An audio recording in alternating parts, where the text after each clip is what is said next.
मैंने European countries क्यों नहीं चूज किया है, मैंने यूके ही क्यों चूज किया है। लेकिन जब ऑफर लेटर आता है तब हमने एक ऐसी गलती की थी जो हमें अगर शुरू में पता लग जाती तो हमारा इतना ज़्यादा टाइम वेस्ट ना होता। तो बजाय यहाँ और जॉब्स करने के आप लोग अपनी डिग्री का फ़ायदा उठाएं और आगे किसी अच्छे कंट्री जाएं। आइए जी, तो क्या हालचाल है सबका। उम्मीद करता हूँ सब ठीक होंगे, खुशबाश होंगे, मजे में होंगे। तो फिर से वेलकम करते हैं हम लोग का मेरे एक और न्यू व्लॉग में। तो व्लॉग आगे देखने से पहले चैनल को करते सब्सक्राइब, क्योंकि आज की वीडियो में जो हमारा सब्सक्राइब का टारगेट है वो है 300। आप लोगों ने 300 लाजमी करना है। सब्सक्राइबर को इतनी ज़्यादा मुश्किल नहीं है, बस आप लोगों ने आना है, देखना, सब्सक्राइब कर देना, बस बात खत्म। और आगे शेयर कर देना अपने दोस्तों के साथ ताकि वो भी सब्सक्राइब कर दें और उन्हें मजे मजे के व्लॉग्स मिलते रहें। आज के व्लॉग में मैं आप लोगों को बताऊंगा कि मैंने अपना डिसीजन यूके आने का कैसे लिया, each and everything step by step आप लोगों को सब कुछ बता दूंगा। अगर आप लोग इंटरेस्टेड है तो वीडियो एंड तक देखिएगा ताकि आप लोगों को भी कुछ सीखने को मिल जाए। बगैर कोई टाइम वेस्ट किए अपना व्लॉग हम शुरू करते हैं। सबसे पहले हम बात शुरू करते हैं एक कीड़े से जो सबको होता है बाहर आने का।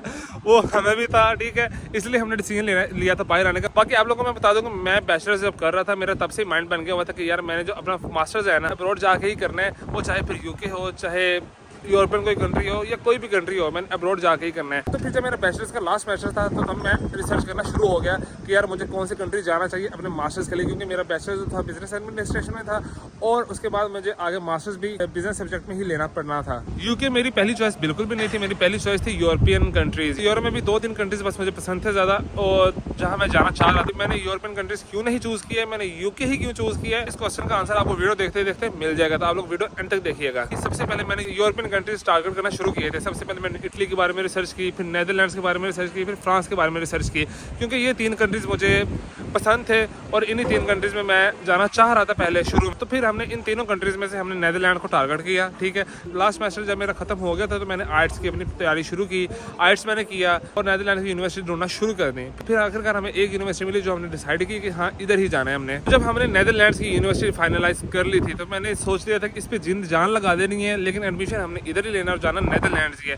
उसके लिए फिर जो भी रिक्वायरमेंट्स थी आर्ट्स मैंने किया, फिर डिग्रीज की अटेस्टेशन थी वो मैं करवाने लाहौर गया। ईच एंड एवरीथिंग जो रिक्वायर्ड थी ना वो हमने पूरी कर ली थी। तो ये चीज़ तो आप लोगों को पता है कि शेंजन कंट्रीज में कहीं भी आप अप्लाई करते हैं तो उसका प्रोसेस थोड़ा लेंथी होता है। यूके का जो चलो ठीक है फास्ट प्रोसेस हो जाता है, लेकिन शेंजन कंट्रीज का हमेशा से ही लेंथी प्रोसेस रहा है, क्योंकि उनकी रिक्वायरमेंट्स तो बहुत ज़्यादा होती है। और बाकी आवाज़ ना काफ़ी ज़्यादा तेज़ चल रही है क्योंकि मौसम बड़ा ही चेंज हो गया हुआ है। अभी कल परसों तक ना बहुत ज़्यादा धूप थी, ठीक है, लेकिन अचानक आज मौसम चेंज हो गया, बादल शायद लाए हुए हैं, फुल तेज़ हवा चल रही है और आप लोगों का भाई इतने ठंडे मौसम में व्लॉग बना रहा है आप लोगों के लिए। शेंजन कंट्रीज का जो प्रोसेस थोड़ा लेंथी होता है और इनका अगर ऑफर लेटर आप लोगों को आ जाए उस पर सारी गेम होती है, ठीक है। उसके अलावा कोई चीज़ नहीं रहती, क्योंकि इनका जो ऑफर लेटर होता है ना वही लेना बहुत मुश्किल होता है। बाकी बात तो बात ही रही ना, क्योंकि ऑफर लेटर लेने से पहले ही आप लोगों का पहले इंटरव्यू होता है और इंटरव्यू काफ़ी ज़्यादा टफ होता है। अगर आप लोग वो क्लियर कर जाते हो ना फिर आप लोगों का 70 से 80% एडमिशन हो जाता है। फिर मैंने जो भी रिक्वायरमेंट थी वो पूरी की, ठीक है। उसके बाद हमारा आता है इंटरव्यू। इंटरव्यू के लिए मुझे बहुत ज़्यादा टेंशन हुई पड़ी थी कि यार अब इंटरव्यू में कैसे क्लियर करूँगा। लेकिन सबसे बड़ी बात ये थी कि वो इंग्लिश स्पीकिंग कंट्री है नेदरलैंड, तो उन्होंने डच में इंटरव्यू नहीं किया था, उन्होंने इंग्लिश में इंटरव्यू किया था, वो मैंने क्लियर कर लिया था, ठीक है। उसके बाद हमें टेंशन पड़ गई कि अब ऑफर लेटर आएगा, कब आएगा कब नहीं आएगा। तकरीबन 2-3 वीक्स के बाद उनका ऑफर लेटर भी आ गया था। तब बहुत ज़्यादा खुशी हुई थी कि यार शुक्र है कि अब ऑफर लेटर आ गया, क्योंकि ऑफर लेटर का मतलब एक हिसाब का एडमिशन ही होता है। उसके बाद आपने सिर्फ फी वगैरह देनी होती है और कुछ नहीं देना होता। और इतने प्रोसेस को ना तकरीबन 3 मंथ हो गए हुए थे, यानी कि मैं जब ग्रेजुएट हुआ था ना उसके बाद मुझे 3 मंथ हो गए हुए थे। लेकिन जब ऑफर लेटर आता है तब हमने एक ऐसी गलती की थी जो हमें अगर शुरू में पता लग जाती तो हमारा इतना ज़्यादा टाइम वेस्ट ना होता। अब वो गलती क्या थी? वो गलती ये थी कि हमने प्रॉपर रिसर्च यूनिवर्सिटी के बारे में की नहीं थी या नेदरलैंड्स के बारे में की नहीं थी कि उधर जो मास्टर्स है वो 2 साल का है, ठीक है, और 2 साल के मास्टर्स की फीस आपने एडवांस में देनी है। और उल्टा ये है कि उन्होंने ब्लॉक अकाउंट वाला सिस्टम भी अब शुरू कर दिया था नेदरलैंड ने। पहले हालांकि नहीं था इधर ब्लॉक अकाउंट सिर्फ जर्मनी में होता था, लेकिन अब नेदरलैंड ने भी शुरू कर दिया था। स्पेशली सिर्फ और सिर्फ पाकिस्तान, नाइजीरिया, 2-3 और कंट्रीज थे, उनके लिए उन्होंने ये रिस्ट्रिक्शन लगा दी थी कि इधर से जो भी स्टूडेंट आएगा वो पहले ब्लॉक अकाउंट में अपने पैसे रखवाएगा और 2 साल की मास्टर्स की फीस एडवांस में देगा, अदरवाइज उसे एडमिशन नहीं मिलेगा। अब जो 2 साल की मास्टर्स की फीस थी वो तो बहुत ज़्यादा हो रही थी, तकरीबन पता नहीं 1 करोड़ तक ये सारा एक्सपेंस जा रहा था। तो एक दफ़ा ना बस मैं डिसहार्ट हो गया था उधर आके कि यार क्या इतनी मेहनत की है, 3-4 महीने हमने वेस्ट भी किए हैं और आखिर पे आके हमें ये चीज़ देखने को मिल रही है।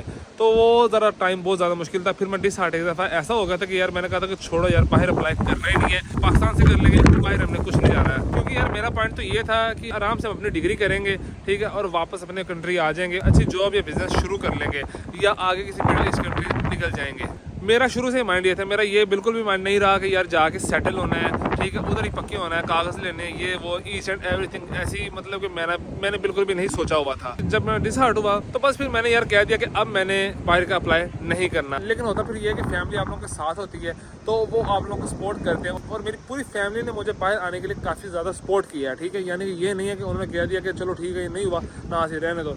उन्होंने कहा कि आप करो, अप्लाई करो, जहाँ भी हो जाएगा ठीक है, कोई मसला नहीं, आप जाओ बाहर। फिर इसी दौरान आखिरी ऑप्शन बचता था यूके, क्योंकि अगर हम किसी और कंट्री की तरफ जाते फिर वही लंबा चौड़ा प्रोसेस होना था। लेकिन यूके का जो जनवरी टैंक वो ओपन था, उसमें फिर मैंने अपना प्रोसेस शुरू करवा दिया था। यूके के बारे में मैंने काफ़ी रिसर्च की थी, ठीक है। मैंने एक दो दोस्तों से भी पूछा था कि यार मेरा प्लान सेटल होने का बिल्कुल नहीं है, मेरा प्लान जस्ट डिग्री लेना है, क्योंकि आप लोगों को पता है कि अगर आप फॉरेन ग्रेजुएट हों और आप अपने कंट्री वापस जाएँ तो आपको अच्छी जॉब मिल सकती है, या अगर आप कहीं भी जाते हैं बाहर तो आप इतनी स्टडी के बाद सेविंग कर लेते हैं, अगर आप वापस जाएँ तो आप अपना कोई छोटा मोटा बिजनेस स्टार्ट कर सकते हैं। मैंने अपने एक दो दोस्तों को ये प्लान बताया, मैंने अपनी फैमिली को ये प्लान बताया, तो उन्होंने कहा था कि ठीक है फिर यूके ही चले जाओ, बाकी जो होगा देखा जाएगा। तो फिर बगैर को टाइम वेस्ट किए हमने यूके का प्रोसेस स्टार्ट करवा लिया था, ठीक है। अब मुझे इतनी ज़्यादा परेशानी नहीं थी कि यार यूनिवर्सिटी का इंटरव्यू आएगा तो कैसा होगा, क्योंकि मैं ऑलरेडी एक इंटरव्यू दे चुका था, तो इतना मुझ में कॉन्फिडेंस आ गया हुआ था कि मैं इजीली यूके का इंटरव्यू क्लियर कर लूँगा। हमारे जानने वाले कंसल्टेंट थे, हमने उनसे कॉन्टैक्ट किया, उन्होंने हमारा प्रोसेस स्टार्ट करवाया, और एट दी एंड तकरीबन 2 से ढाई मंथ में